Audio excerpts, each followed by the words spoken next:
Talking all things SEC football here on SEC Unfiltered.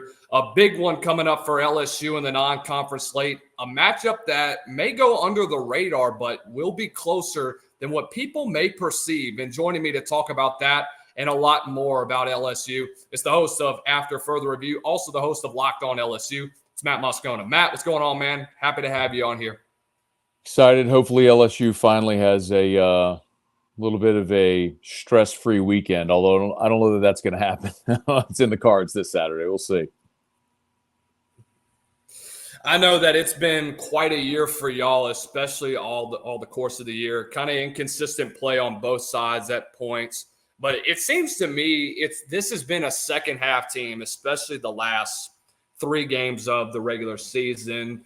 What has been the biggest issue so far in regards to all of that?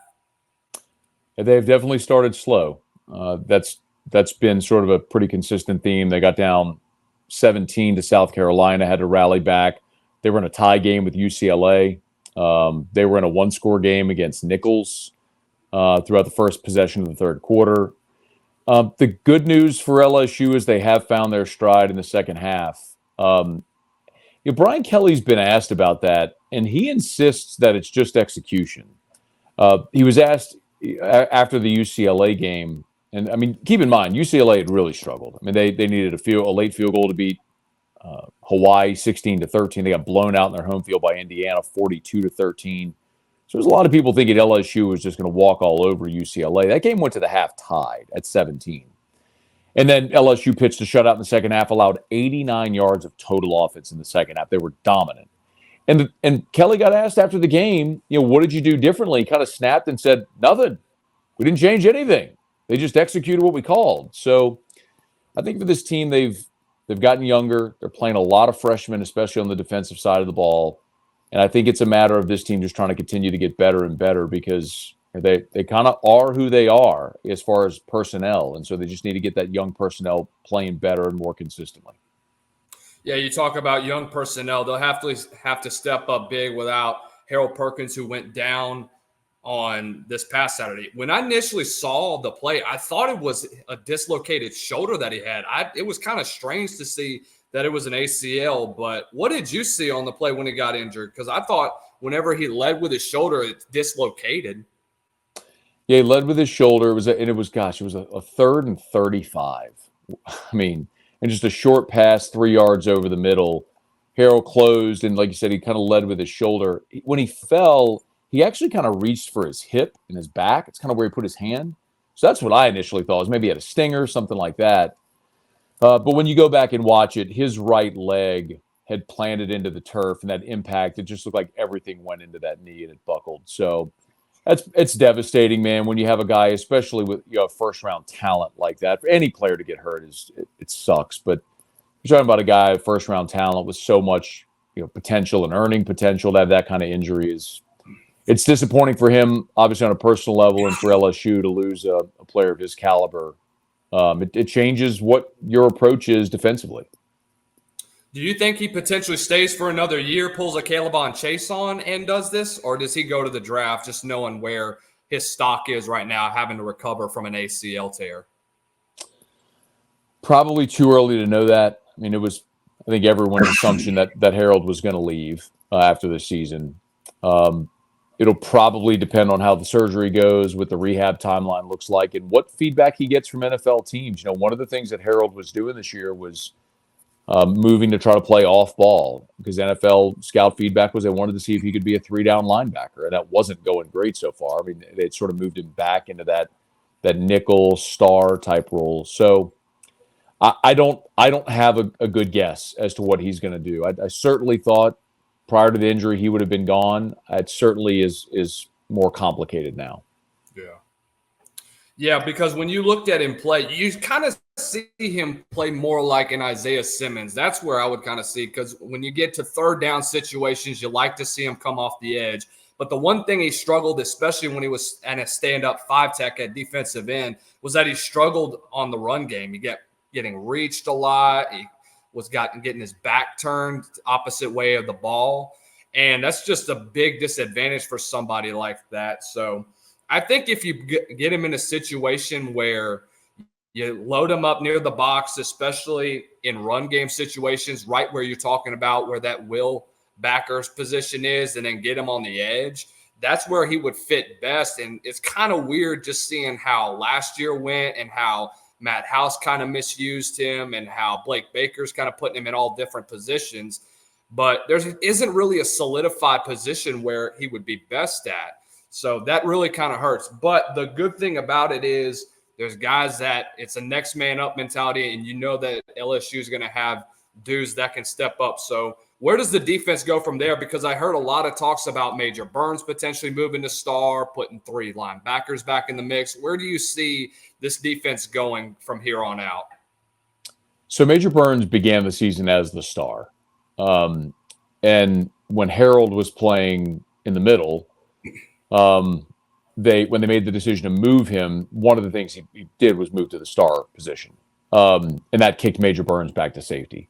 And for those that don't know, the star is in Blake Baker's defense. It's a hybrid linebacker safety role. So Major Burns going back to star is a pretty seamless transition right there. I'll be interested to see what they do. And I think it really just depends on who they play.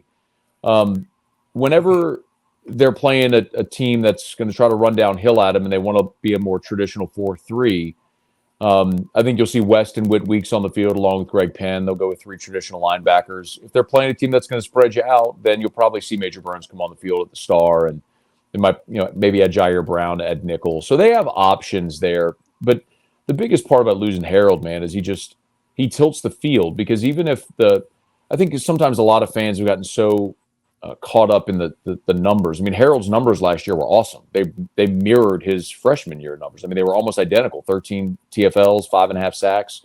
He had, forced fumble, had an interception, or 3 forced fumbles and an interception. I mean, he statistically was great. They were just a terrible defense a year ago. So a lot of it just went unnoticed. This year, even though the production, in the box score hasn't been there, anytime an offense breaks the huddle and comes to the line, they have to identify where he is. I mean, he just changes the math, because you don't know if he's going to blitz off the edge. He's going to stunt and bring pressure from the middle. Is he going to drop in coverage? So that's something that teams had to account for that now they don't. That's a big loss. So when you look overall, let's go ahead and just preview this upcoming matchup with South Alabama. Everybody can look on the stat sheet and say LSU should manhandle a team like South Alabama. But now when you look at the course of what happened this season with the close one that they had with Nichols, the come from behinds they've had against South Carolina and against UCLA, do you think this is a game that, I hate to bring up old memories, but could be a game that could relate to a Troy game that you saw back in 2017? It just depends on how the run defense performs, because if you look overall, the last 2 games before UCLA, they gave up 196.5 per contest, and then last week only gave up 44 total to UCLA. And now South Alabama comes in. They got a big-time running back. They got a deep running back room. Could this game end up turning into a Troy if LSU's not careful? I think that's always a possibility. The big difference in that 2017 game against Troy, that was Ed Ogeron's first team. And in that game in particular, he was shuffling quarterbacks. They had Danny Etling, who was an established veteran, and they were trying to get Miles Brennan, who was a true freshman, playing time. And Brennan threw some costly picks in that game. There's never a reason. There's never an excuse to ever lose a game like that when you're paying someone to come take a loss. So I don't think LSU is in any danger of losing this football game, but they're 0-4 against the spread. I think the point spread value is something that Vegas and odds makers haven't quite caught up on LSU. I think they're still overvaluing LSU, because at some point you are what you are. And I think they can certainly improve as these young guys get better.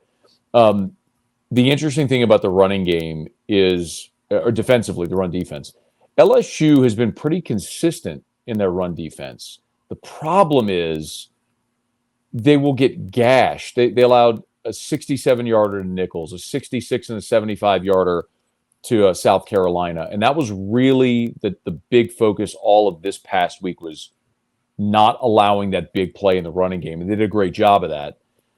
This is a similar challenge, I would say, to South Carolina with Gio Lopez, the quarterback, and Fluff Bothwell, the running back. Those are two physical runners, man. And if LSU's not gap sound, they can get popped again. So that's it. It's not like I think South Alabama's going to come in and gash it for 6, 8, 6, 12 yards at a time. That's not what's gotten LSU. It's been the one play where you're not gap conscious and your safeties can't get somebody on the ground, and then they bust a big one. So that's where this defense is needed to improve. They did a really good job against UCLA, but it's a different kind of challenge this week.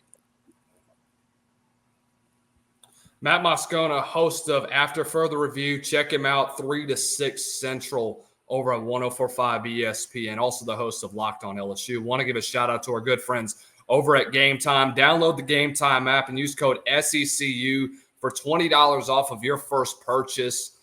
From what we see so far, it looks like the game is sold out for now. But if you want to catch some future events, some more LSU games, or anywhere else around the SEC, just download the GameTime app on your Apple or Android device and use code SECU for $20 off of your first purchase. Matt, one of the biggest things that people had a skepticism about LSU about was the interior of their defensive line. You lose Jacoby and Guillory for the season, and you bring in a lot of youth. But so far, they've actually done better than what people thought. You've got guys like Gio Lopez having a big game, or Baez, my mistake. When you look at overall, they've been really consistent other than what you mentioned, giving up the big play. Edge rush-wise, they've been really consistent. Savion Jones has had a heck of a year, a much better year than I thought, because I would have thought that a guy like Braden Swinson would have been starting over him. But Jones has proven to be a capable edge rusher. Swinson's had 5 sacks on the year. I thought Deshaun Womack was going to be starting over Jones. Swinson's been really good. He's won SEC Defensive Player of the Week back-to-back weeks. He's been great. Yeah, Jones and the last 2 weeks is insane. Yeah, Jones and Swinson have been great. Swinson's got 7 sacks on the season. The LSU single-season record is Arden Key had 12 back in 2016. So Swinson's pacing for 21. I don't think he's going to get to 21. I don't think he's going to get there. But Arden Key's sack record is very much in jeopardy. And the defensive line has been a really pleasant surprise. I thought they'd be good at end. They have good players at end. Tackle was going to be the question, and then you lost Jacoby and Guillory, who is your undeniably your best guy. But the young guys like Ahmad Bro, who's a freshman, Don McKinley, who's a 5-star, so his first action after having turf toe this past weekend. You mentioned Gio Paez, who's a 6-year player transfer from Wisconsin. They're piecing it together. I don't think you're going to have anybody on that interior give you 65 or 70 snaps in a game, but they're rotating enough bodies, 20, 30 snaps a game to keep guys fresh. And they've been good. I think a huge credit goes to Bo Davis, the defensive line coach they brought in from Texas, who's an LSU alum from the sort of Pete Jenkins coaching tree. They're playing with better technique. They're just a better fundamentally sound defensive front. They have been really the pleasant surprise of the team so far this year. What you think of Ahmad Bro's Whataburger diet? I don't know, bro. Well, the contradiction is he says Ahmad Bro was signed as a defensive end. He was 245 when he showed up in spring, and then after spring they bulked him up. They put 40 pounds on him, so he's up to 285 now. And he talked about the nutrition center and how the nutritionists were working with him, making sure he was eating all the right stuff, and then he drops the Whataburger lines my body fat actually my percent body fat actually went down. So I did it the right way. I'm like, man, it's just such a contradiction to say you did it the right way, and then you were also eating Whataburger with 3 large fries. But to be 18 with that type of metabolism again, man. I'm 20, and I feel overweight, but people look at me and say I just look like 200 when I'm 235. So to say something like that, and the way he looks, he looks like he looks 250 rock solid, and it's be hard to tell with somebody that with that type of diet and with that type of metabolism, you wouldn't believe that somebody like that would be 280, but you also have to count in the height as well. So yeah, he wears it well. Oh yeah, absolutely. Couple more for you before we let you go, Scone. Many people may not have seen your interview with Kyron Lacey, and he talked about the culture and what Brian Kelly brings. And people are saying that, Brian Kelly wasn't really doing a good job with handling the culture or anything else. And Kyrie Lacy painted a different picture. So tell me, for all the folks who really didn't listen, how was that interview, and what did he have to say about Coach Kelly and what he brought to LSU? Yeah, I mean, he credited him for his development both as a player and as a person. It's one of the things that Brian Kelly stressed the day he showed up, was going to be accountability and culture. Just to paint that picture, he inherited a program that had really eroded in those last couple of years under Ed Ogeron. We don't need to go into too many examples, but suffice to say, accountability didn't exist with diet, with exercise, with workout, with going to class, with a lot of things. Brian Kelly immediately had guys have these surveys they had to fill out every day. How much did they sleep? What did they eat? When they went to class, when they worked out, all that. So it was just it drilled accountability into everybody. And there were guys that adapted, and there were guys that pushed back, and those guys aren't with the program anymore. So by the time he's got to year 3 now, you've got a pretty well-established culture. It's interesting to me, specifically with Kyron.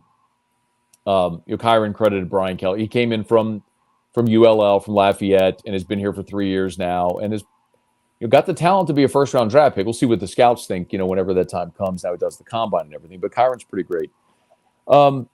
It's interesting to me how sometimes reality may contrast what the perception may be in media or social media and elsewhere. I didn't really have any idea of Brian Kelly other than just the guy I saw on TV when he coached Notre Dame. The guy was always kind of red-faced and yelling and everything.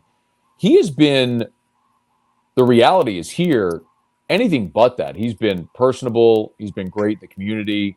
The players love him, as you heard Kyron say. And I don't have a dog in the fight. I can just tell you my experience in covering him now in his 3rd season.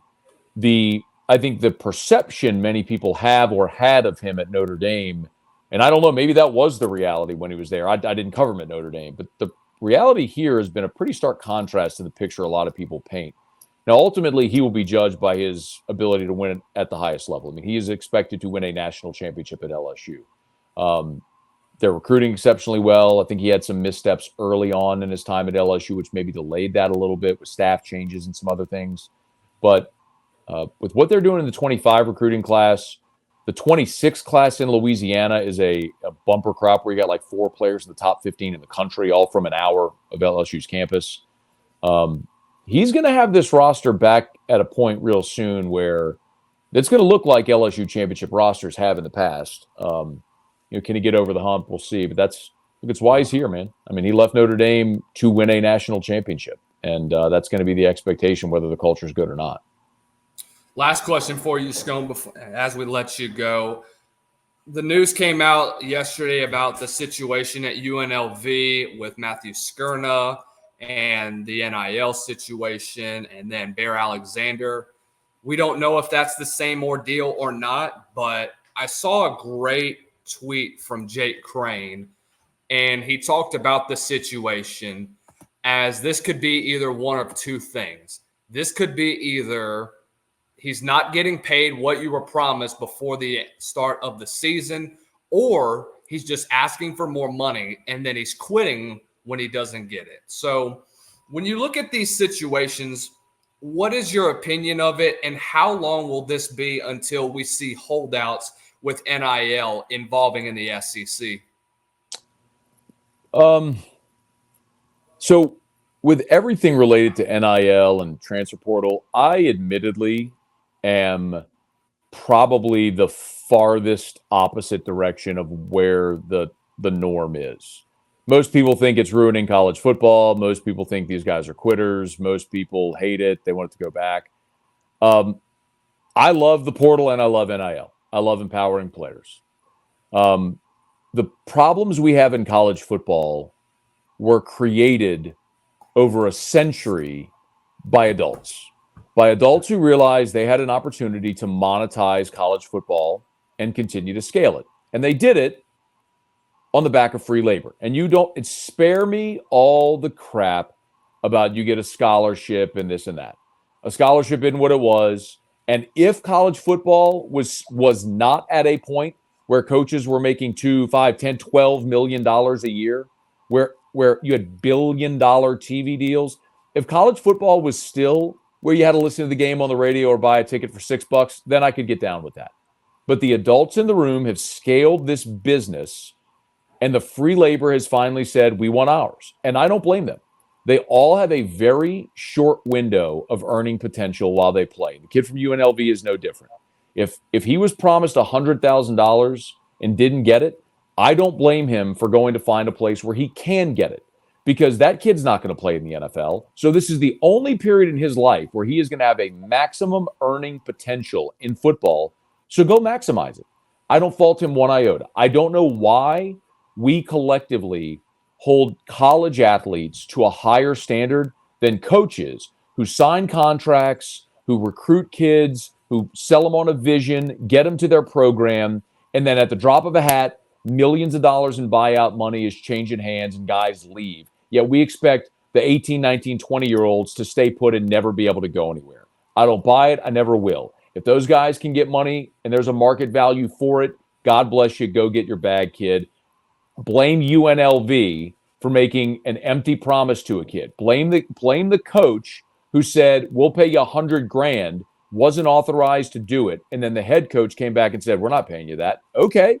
Don't blame the kid then for prioritizing his opportunity to go make money. That's the system. It's what the adults have created by their malfeasance over 100 years. And we're finally getting through it in college football. We're getting a real playoff instead of dopey sports writers voting and deciding who should win based on what they think when they never even got to watch every team play. I mean, we had a mythical national championship in the sport we loved for 100 years. Yes, let's actually have a playoff, because from the beginning of time, college football is the only sport, back to like when the Romans wrestled naked in the Colosseum. College football is the only sport in the history of mankind where you can win every single game you play, and you don't even have a chance to play for a championship because a bunch of dorks in a hotel ballroom in suburban Dallas decided you weren't good enough because of game control and crap like that. No, we need a real playoff. We absolutely need opportunities for college athletes to make money where the market suggests they can. And like any other market, that'll flow and ebb and flow and change based on market conditions. So, yeah, anybody who's criticizing the kid from UNLV for leaving to go get his bag, what would you do? You would do the same damn thing if you had an opportunity to go make money. What about people that leave jobs? What about people that leave jobs? I got a job. If somebody came to me tomorrow and said, Matt, we're going to pay you 3x what you're making right now, and I got a chance to change my family's life, you think I'm just going to stay because of loyalty? Because of camaraderie? Like, because of history and tradition? No. You do what's best for you and your family and your situation. That's true in every phase in life. Intellectually, people know that is true, but they look at things through a different prism because they're blinded by their fandom, and you want what's best for your team, and I get that. But don't lose sight of the reality here. That kid has a very small window in every college athlete to make money, and they're going to go do it. I don't blame him at all. Go get it, kid. I hope you get a bajillion dollars somewhere next year. Was that good enough? I'll read a verse from Hebrews 10. Oh, we're going biblical. We're going biblical. Okay. So I'll read a verse from Hebrews 10:23. It said, he who promised is faithful. And back to your point, we don't know both sides of what's going on. I don't think nobody's in the building at UNLV. But if you're promised a certain amount of money, you will remain faithful to that commitment unless otherwise a promise is retracted, and then we're in this situation right now. So we don't know. We'll probably know as soon as ESPN will probably drop a feature story about this in a couple months. So mark your calendars. September 25th, 2024 is going to be a day that people remember, and that the state of college football has changed, where the opt-outs, the holdouts, and the red shirts are now going to affect college football for the greater, or will it affect for the worse? Matt Moscona joining us here on SEC Unfiltered, the host of After Further Review on ESPN's 104.5, 104.9 ESPN Baton Rouge, also the host of Locked on LSU. Matt, it's been a pleasure having you on SEC Unfiltered, brother. Have a great rest of the week and have a great weekend. My pleasure. Thanks.